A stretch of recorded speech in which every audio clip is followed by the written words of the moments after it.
applause to anybody on stage. So 1, 2, 3, please. Family, how many times have you been welcomed on stage as a rock star?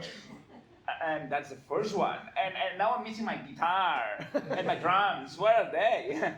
I don't know. We're probably going to be jamming. Maybe we've got an idea for an event. Because I know many entrepreneurs in the scene. I've got rock bands. I mean, I have a punk rock band, but I know Giuseppe Sanfeliu plays piano. Yes. I know Marco Oliveras is a great guitarist. I know a lot of talent. Do you play any instrument by any chance? I listen to people playing a lot of great instruments.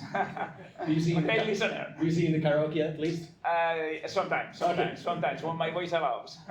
Okay, so first off, welcome to South Rhine. I know it's been a long time coming, preparing, having this event. The honor to have you on stage.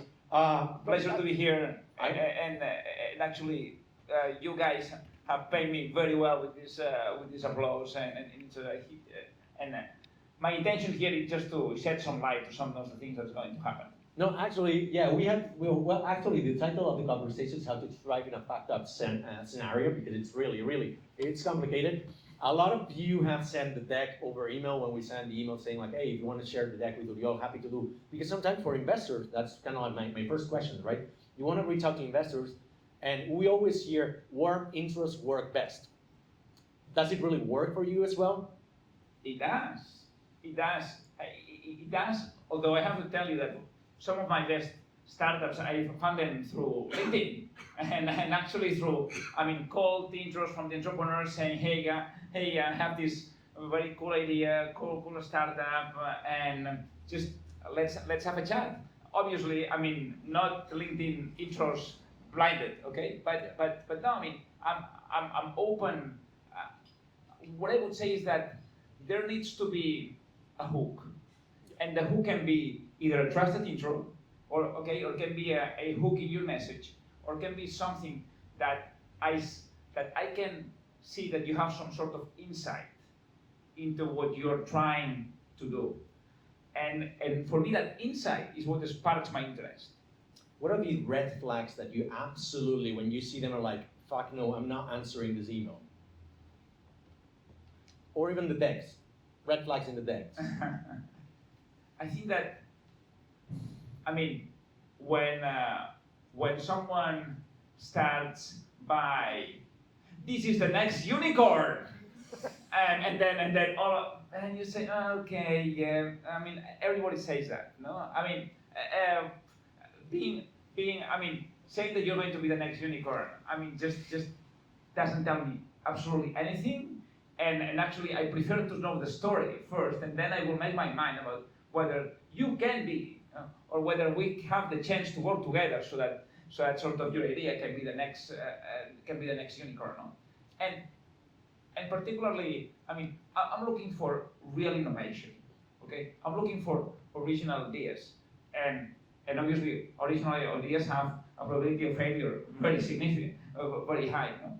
But in your decks, in your pitches, in your emails, that innovation needs to come forward. Probably the first thing, that why sort of someone is innovating on that area, and particularly what's that insight whereby you think that this is a cool idea and you're best positioned to actually sort of tackle that. Can I ask a question to the audience? Absolutely. Whatever. Yes? Okay, excellent. Hey, who of you are entrepreneurs here? So, okay, who of you have founded companies? Excellent. Who of you are aspiring entrepreneurs? So you may want to create something into the future. Okay, great. And who of you are corporates? You come from large Victor, you raise hands in every question. Yeah, Victor, come on, you cannot be everywhere. But it's good. Okay, so who of you are corporations? And finally, who of you are investors? Okay, Victor, you're sure? Okay, excellent. So please, all the investors, let's just stand up. Let's just stand up. All the investors, come on. All investors. Come on. All the investors, let's just stand up. Okay. Now let's do like this. Okay, just turn around so people can see you. Okay. Perfect. So entrepreneurs, take note. Okay? Yeah. You know, those are people with money or pretend money, because sometimes it's pretend money. Yeah. Okay? And that are good for you to talk to. And also, thanks a lot for that. Because I think that sort of clearly the proportion between entrepreneurs and investors is sort of not fair, not very fair for the entrepreneurs. No. So really you need to have your targets from the start of the meeting. Actually, I wanted to open up a little bit here because it's the first time that I kind of like get to meet, so get to talk about this with somebody I know pretty well. And in my career as an angel investor, I come to the point that 7 years in, and I still have got imposter syndrome, right? I still have the feeling that I don't know what the fuck I'm doing, and I've got 20-something investments, right? How did you have it? How long did you have it for, and how to shake it? That's actually a very interesting question. I have invested in about, more than 80 companies, okay?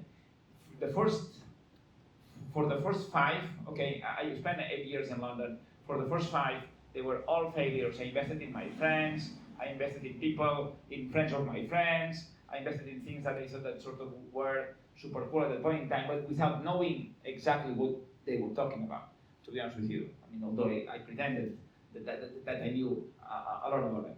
And I think that, so, at the point in time, okay, I not only had imposter syndrome, but I had almost sort of king leader syndrome. Okay, you say, hey, you have had a relatively successful career. Now you think that, obviously, this idea should be very good. This girl or this guy, is fantastic. I can help so much. Okay, we'll make it great. And things tend to be sort of a lot more difficult than that. And my first 5 investments were like zeros, complete zeros. In actually, First, how many? 5 investments. Wow. Okay. From my career, I have made sort of multiple times my sort of the money I have invested. But the first 5 were zeros, and the first 10 probably were not sort of great investments. But I think that sort of you can reduce your imposter syndrome, or you can reduce your sort of king leader syndrome once you sort of really speak with entrepreneurs. Once you follow entrepreneurs for a significant amount of time, okay, and once you start seeing that, that company that in the beginning you probably sort of didn't care much about, didn't think that was going to go sort of anywhere. The entrepreneur showed so much resilience, so much stamina, and so much determination that in the end it turns out to be sort of a very significant result. And what has been your contribution as an investor? Many times you've been just a cheerleader, which particularly this time, Yeah. right now, is actually very important to be a cheerleader for a number of entrepreneurs. Okay, but that effectively sort of allows you to sort of free yourself about sort of the huge amount of responsibility of being an investor into a company, and sort of understanding that your role, okay, probably is significantly more limited, okay, than what you thought before, okay, that a number of companies are going to fail, and that particularly what you're doing there is sort of being a cheerleader and opening up sort of a world of possibilities and a number of scenarios. But then the entrepreneur, he will select, will choose, and she will, let's say, create her path into the future or into failure. And so, as an investor, we need to be just a lot more humble than what we tend to be. So we don't know, we may have the right questions, but certainly we don't know the right answers, okay? And we may just sort of, allow the entrepreneur, actually probably our biggest service is to allow the entrepreneur to step back, particularly in those times right now, take perspective, and understand, what are the scenarios in front of them, and how to thrive in some of them, potentially. The reason I'm asking this is because, up until now, there's been a lot of what, I've heard the term tourist VC. Yes. Right? So the VCs that in fair weather, in tailwinds right now, like up until now, they have been like, I raised some money, created a fund, I'm gonna invest, but they are not here for the long haul, right? But I think there's also tourist angels, right? So a lot of people are like, I've got some money, I'm gonna invest in startups that now all hell is breaking loose. and I think I know the answer, but what will be your strategy in the months going forward? Will you be investing more or will you be investing less? Because frankly, doesn't look very good. That's actually sort of a fantastic question. I am here for the long term. Okay, I'm in this ecosystem for the long term. I have done plus more than 80 investors and more than 80 investments, and I expect to do more than them over the next 10 years. Okay, so you just need to be there. Your pace, you need to have a regular pace of investments. You need to have, you need to support the ecosystem consistently. Not just when in the good times and then in the bad times you go away, you say, oh no, no. You need to support the ecosystem. Because at the end of the day, in the upturns and in the downturns, okay, is when, particularly actually, data tell us that in the downturns, some of the best companies actually are created in the downturns, okay? So I see myself sort of, not just, and it's not an obligation, but it's actually a pleasure to see, hey, I will be here, I will be sort of a steady source of investment, advice, and so forth for the entrepreneurial community. And I think this is the difference between being a tourist investor and being someone that sort of is around, has been around, and that intends to actually make his living or her living, doing that. Okay, and that's I think that's a big difference. And actually, just for the entrepreneurs, when you're looking at investors, okay, both VCs, business angels, family offices, and so forth, it's important that you understand who is going to be with you, because who is invested in your success, okay? And not in your success, but also in the success of the community that you're part of. And because if people are just as cowboys, that they come in maybe for 6, 12 months and then they come out and so forth, they are not very reliable. They will not be there for the second round, and they may not even be there for doing sort of interesting intros or things like that if they believe that, hey, tech is gone for the next 12 months or for the next 18 months. And that actually happened a lot in London with, over the last 10 years, 15 years in London, with a number of sort of people that were coming either from Eastern Europe or from Asia. They came in, big money, amazing valuations, and all of a sudden they just go away. You say, wow, so that you are here. And how about, pretty unpopular opinion, but they're also tourist entrepreneurs? Like, the reason why I'm saying this is because also as an investor, I've seen that the quality of the decks I've been seeing over time, particularly in the last 2 years, I feel like pretty low, like significantly lower than in 2014, 2015, 16 maybe.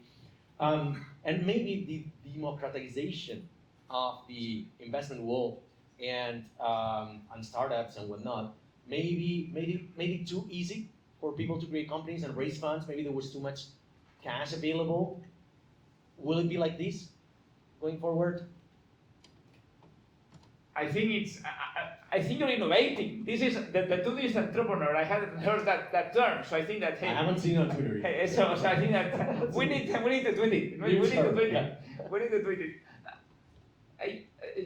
You're right in the sense that I believe that over the next 12 months, particularly 24 months, okay, those of you that raised your hand when I said who are entrepreneurs, okay, those of you that sort of want to take the leap, okay, clearly you're taking the leap because you have a vision, you have a passion, and it's so strong that against all odds, because probably now there's most of your friends are sitting in their corporate sort of seats and sort of trying to stick it in them and trying to say, okay, don't move my seat. Okay, the ones that want to take the plunge, okay, really, I think that are going to be there for the long term.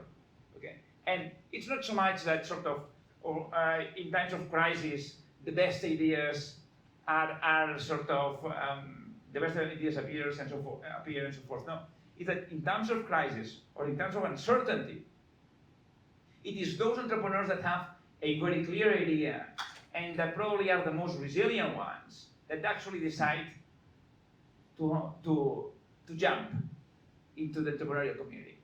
And for me, that's very strong, because resilience, capability, and passion, for me, are three components, okay, of success. And you see resilience in times of crisis. It is when it happens, no? So then that's so bravo to you, Yeah. okay? Those that want to be entrepreneurs, okay? Have have more savings than what you were expecting, okay? That's important, okay? So if you thought, listen, until I get my first investment 3 months, no, maybe it's 6 months, okay? Yeah. Maybe it's 6 months. But on the other hand, maybe you will have some free talent or some available talent, more available than before, okay? There's a lot of layoffs out there. So. Yes, that's right. Let's get into the main topic of the conversation, because it's like, okay, so it looks like a fucked up scenario. Like, maybe not now, we can clearly see it in the horizon, but the horizon is pretty fucking near. So probably September, October, we're talking that this is going to hit hard, right? When people come back from holidays and they have spent all of their savings on us, like, oh shit. Now, okay, so basically, maybe from the investment standpoint, like clearly an investor, you are, I mean, a VC, you are also a business angel. So the word out there is that people right now will be raising half the money in twice the time and effort. Do you also follow this logic, or do you agree with this? What's your forecast? Yeah. I mean, I have also been at the other side. I was at the very beginnings of Carto, which is a software company based in Madrid. I joined them when we were less than 10. I left when we were 150, and we had already raised over 30 million. And we went through what was the SaaS winter in 2016. I don't know whether anyone remembers here, but there was a time in which SaaS was not cool, and valuations went down like 30% in a matter of a couple of months. And it was very difficult actually to raise money at that point in time. So probably now it's a bit more systemic. I mean, what I would say is that we need to do two things, at least, in order to sort of to face the next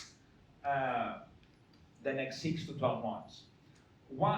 Three things. One is we need to change the narrative as entrepreneurs, as investors. Second is we need to think a lot more about the teams, and what I was saying before about sort of how can we sort of support the community and support how can we support better each other. And third, we probably need to put our financial hat a bit more often in our heads than maybe before, okay?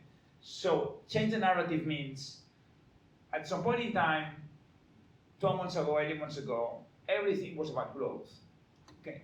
Now growth, if you are in a B2B setting trying to sell to companies over the next 12 to 18 months, my assumption is that it's going to be harder to come by, okay? Because companies will be, a number of them will be cutting budgets, will be a lot more tighter with regards to sort of engaging in new projects and so forth. So we need to change the narrative about how we value what we are doing, about how you value what we are doing. And that means that it is a lot more about client engagement, okay? How your clients love you. It's not so much about how many do they love you, but do they love you a lot or not?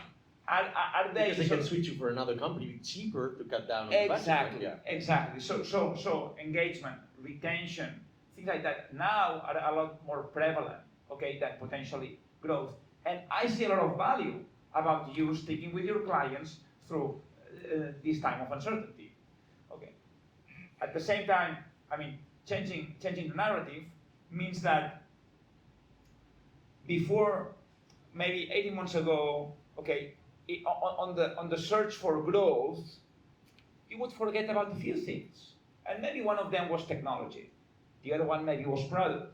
Because you would say, no, listen, I mean, let's ship whatever, but then let's put a lot of marketing on that, because I just got a few million or a few many million, okay? Let's hire a lot of salespeople, okay?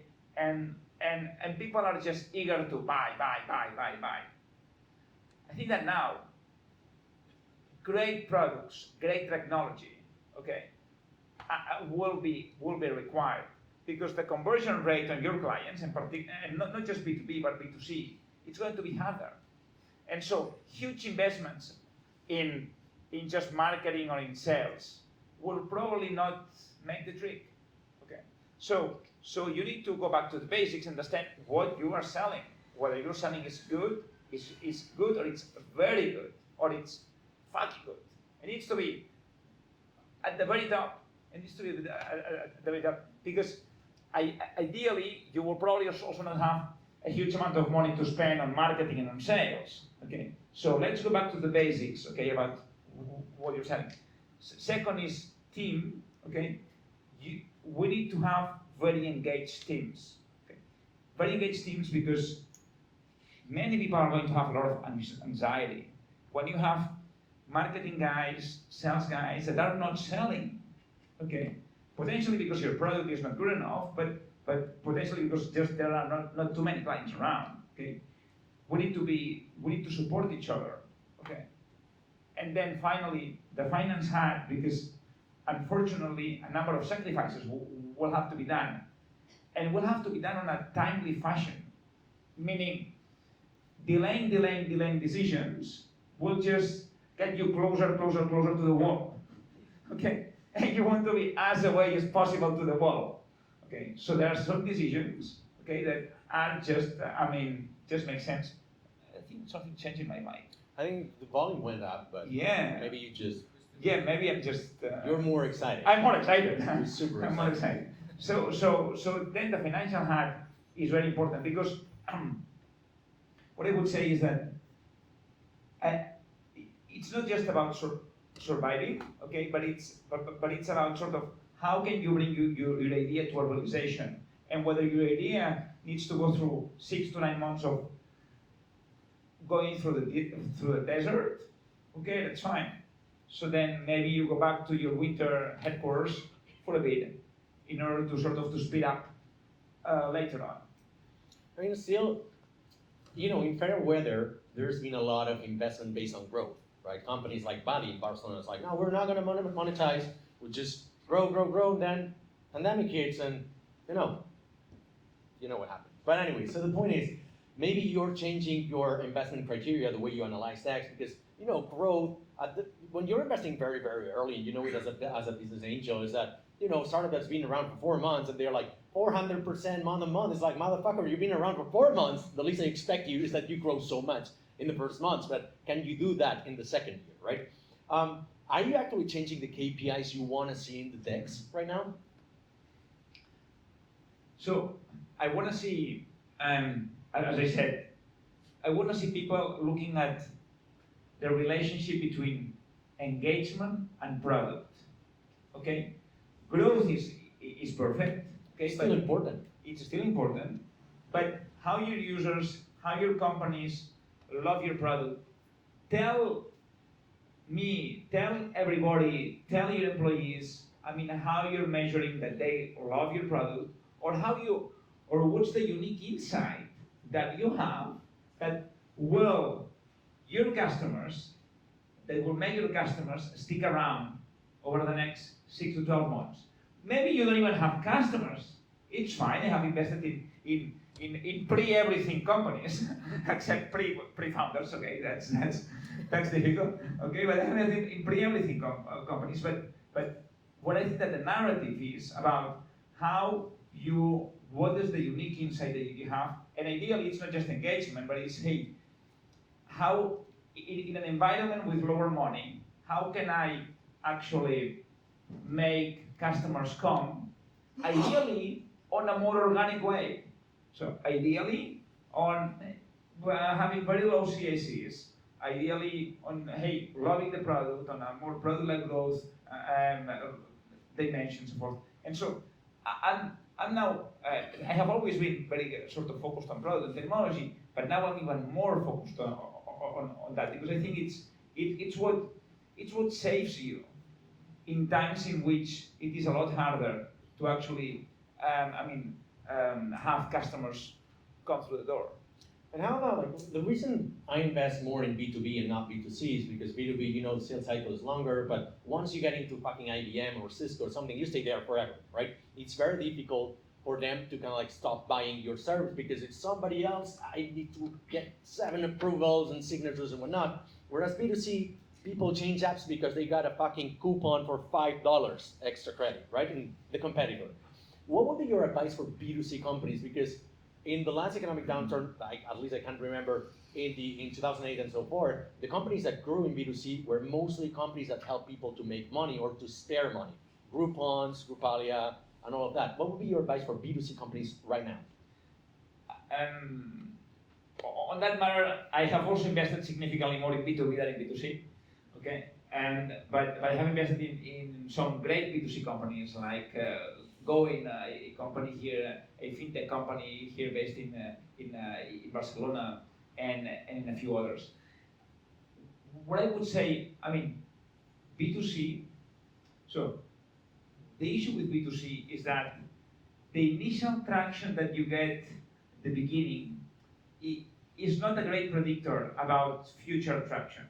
Okay, because people tend to take more irrational decisions in B2C rather than in B2B.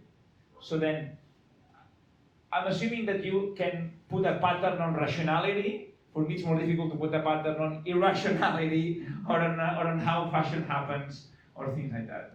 So, but then now I think it's a matter of thinking about how B2C. So, how can you sell to investors that in your case, B2C has a predictable sequence or a predictable process for acquiring and for retaining users.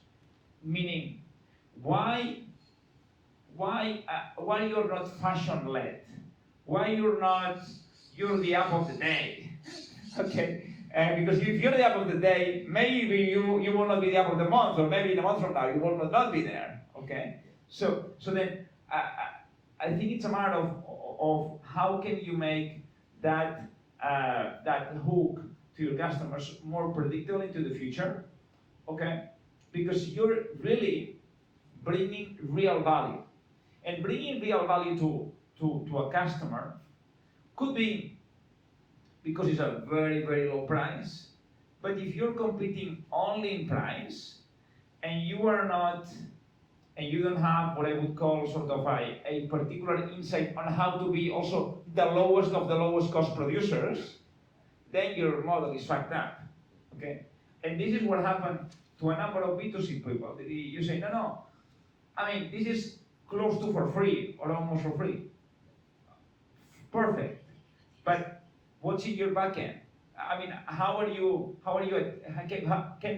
can this price, can this cost to the customer be actually sustainable into the future? If not, just think for problems that may be a bit more acute now, but will be also significant problems for your customers and for your users over the long term. Okay? And one last thing is, I mean, in B2B, you also need to be very sort of focused on engagement. But in B2C, a lot.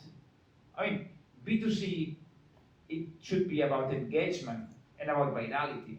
Okay? So whenever I receive a pitch on a B2C company that they have maybe sort of 5,000 users or 10,000 users or something like that, and I don't see, for instance, a cohort that tells me, wow, these guys keep actually coming back.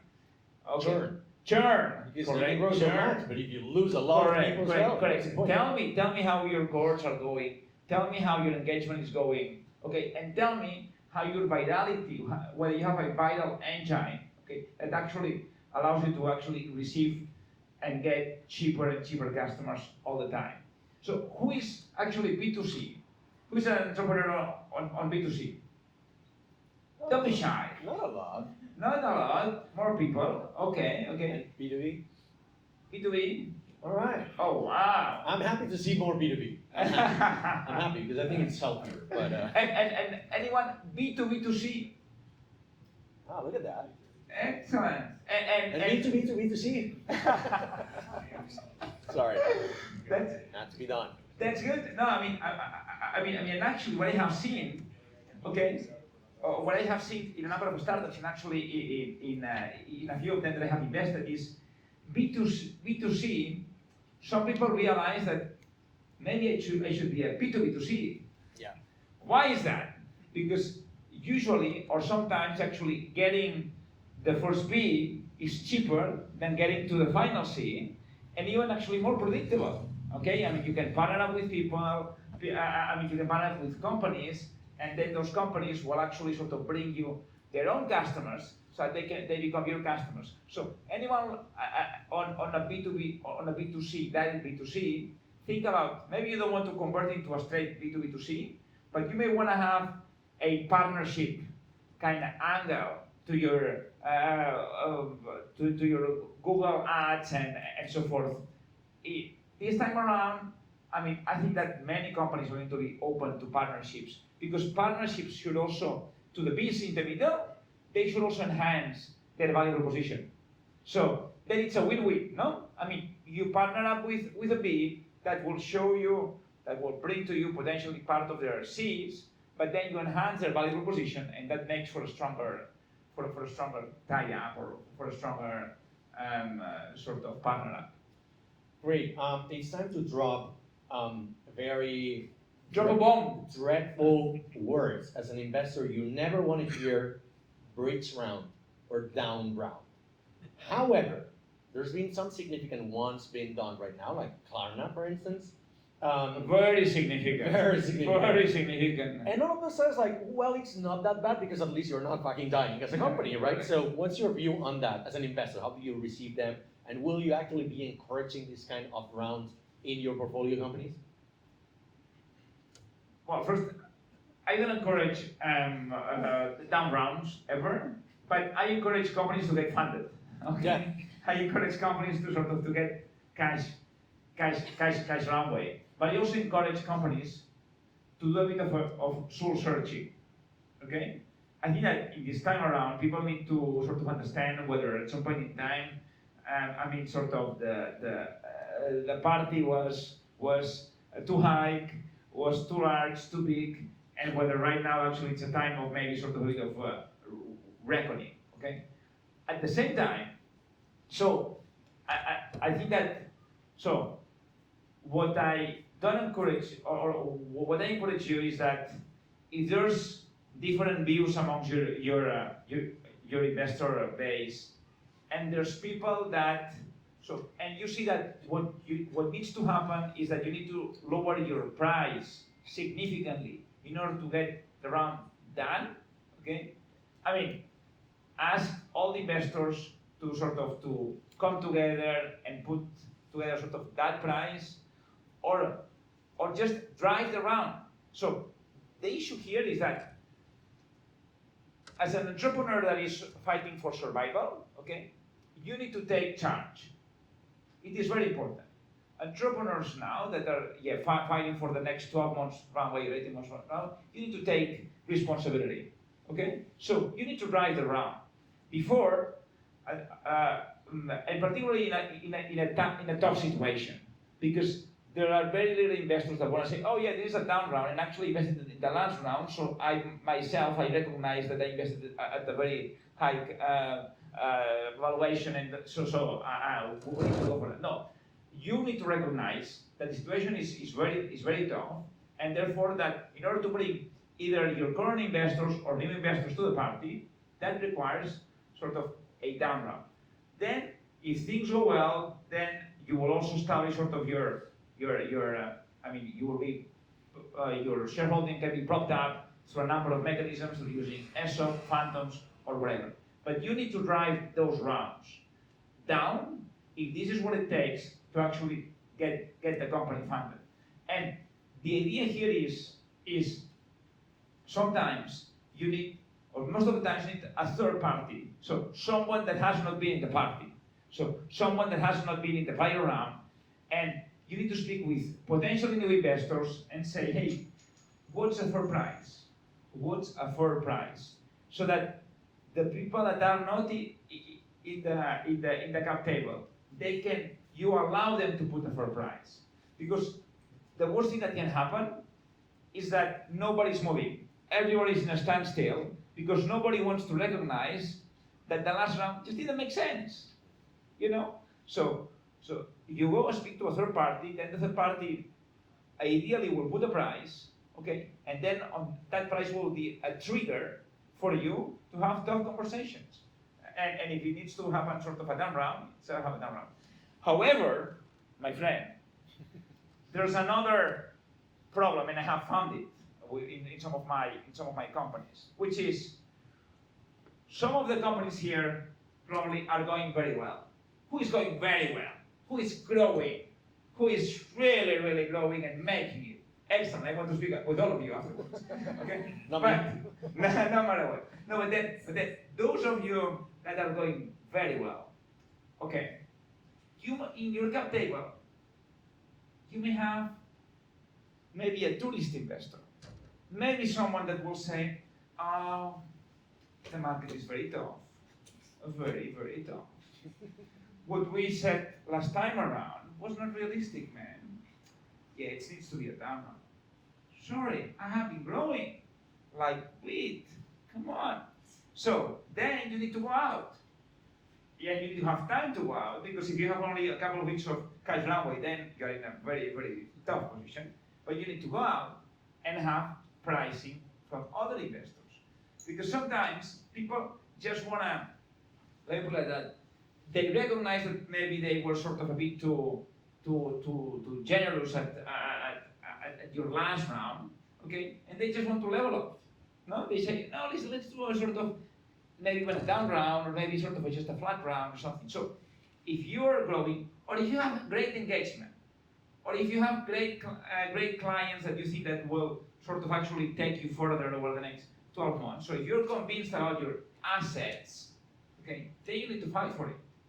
And you need to fight for your price to be recognized, because again, there's investors that, particularly those that have sort of large funds, or that just they want to sort of follow on your round in the future, that some of them may have negative incentives. And I have seen them say, no, market is very tough. For instance, I mean, it's a fantastic fund, no? But they sent a number of memos, okay, some time ago, saying, "Oh, Oriol is scared, Oriol is scared." Well, but they have been investing a lot over the last 6 to 9 months.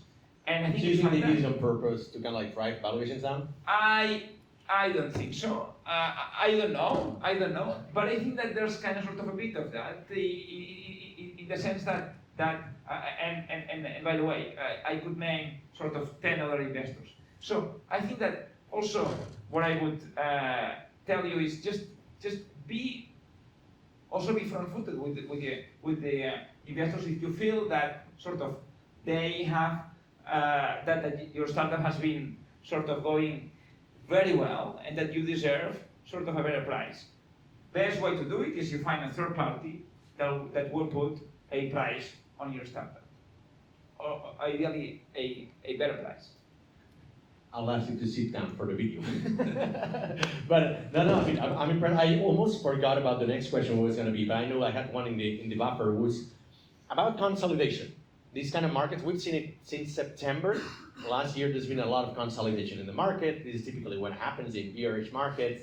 And there's been a lot of fight tooth and nail for tech, right? A lot of acquisitions for the tech team, shut down the company, get all the tech team. We've seen a few in Barcelona. Factorio acquired our competition, Goldgram, back in the day, back in January, for instance, and a few others. Wanted to get your idea on what's the right time to sell the company. Like, what are the indicators for entrepreneurs, not for investors, because I know you kind of usually like when people sell the companies, but for them, when it's a good time to kind of think about it and say maybe it's time to call it quits. It's a tough market out there.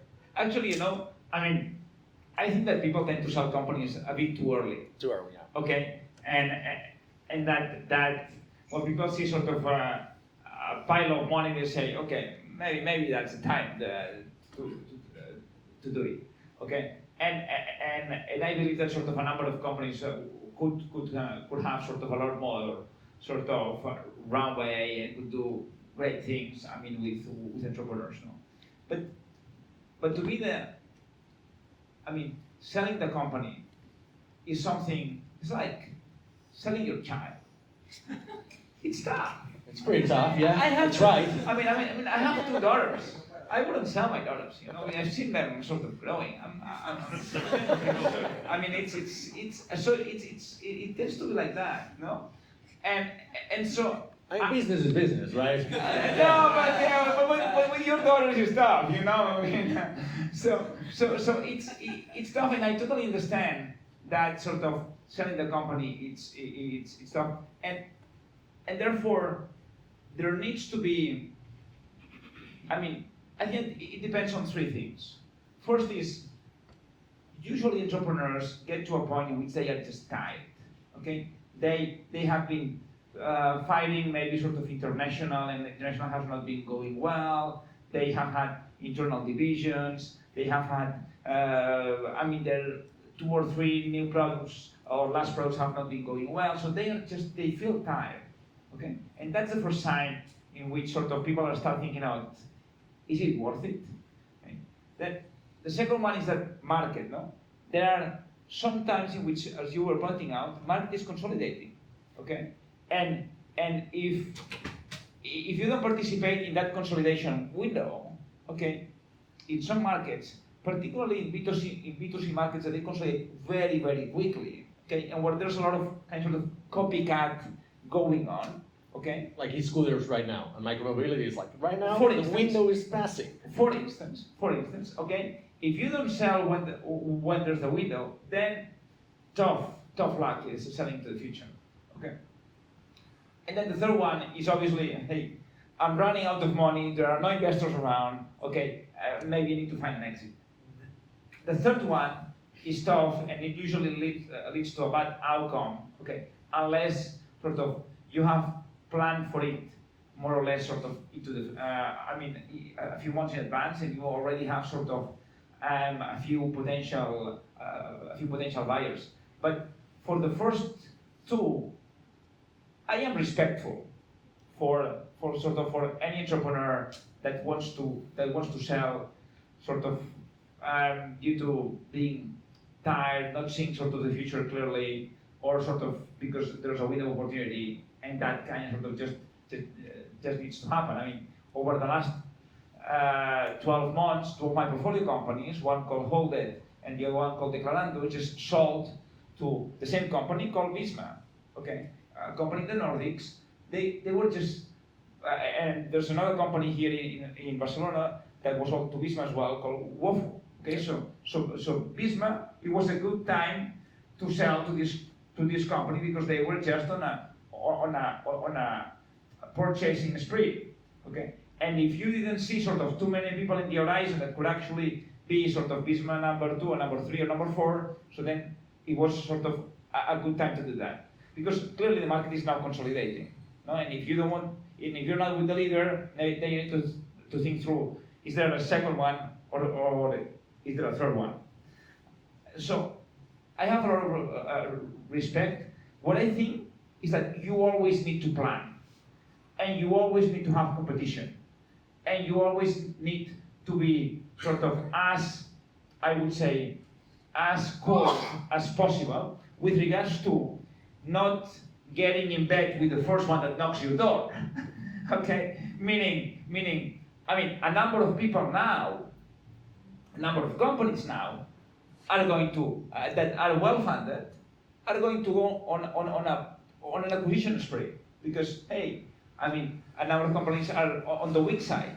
So, if someone is knocking your door to sell, okay, just take a step back and think, okay, if I am serious about selling, I'm not going to just speak with one.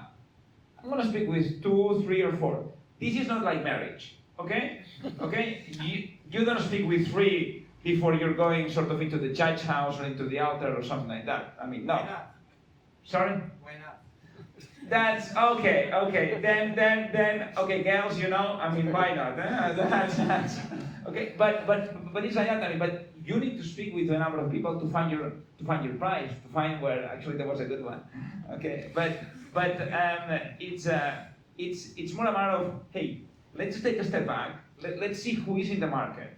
Let's see who could be sort of our acquirers, and then let's go for that. I mean, on those two companies I was mentioning, it was thanks to competition, okay, that they got a very significant exit. So always, even though the first one may be sort of very intelligent, maybe handsome, maybe whatever, okay, just go for competition and for the best. And sometimes the best buyer isn't the one that will offer the best price, but is the one that you think that you will be able to thrive more into the future, meaning to create more value. Because most of the acquisitions now are not done on a cash-only basis. No. I give you cash and you go away in 3 months. No, it's a bit of cash, and then let's plan for a long journey together.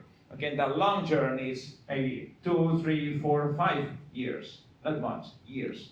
Okay, so you need to be able to work with them a lot and to see that they are really, really honest about sort of their business proposition. Last serious question before going into, before opening the floor for questions is, in 1 minute, then for talent, how can we get talent now? Because there's a war out there, but I think particularly it will be easier to find co-founders, people who have been fired from other companies, maybe they quit, companies downsizing. In 1 minute, what will be your strategy to acquire talent now? I think that it is very important that companies apply marketing strategies to talent acquisition. Okay? Talent is about marketing, it's about your brand, it's about how can you attract people, but also it's about how do you relate to the people that you have in your company. If you're an asshole to the people that you have in your company, you will not find talent. You will lose talent. Okay? So how the people in your company are convinced that this is the right company to be in right now. Oh, and actually, we're in a tight situation. So right now, leaders, okay, we are being proven every day about how do we motivate people, yeah, and about how do we sort of communicate to people. So now, leaders, you guys, you are being proven every day with your own employees.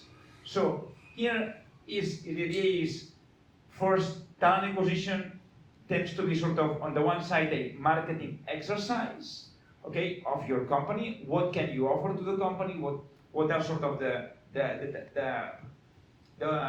employee proposition that you can offer to them? But at the same time, you need to take care of your current employees because many people, I mean, will have friends, acquaintances that will know people already in your company. They will look for references. So references need to be sort of very, very strong.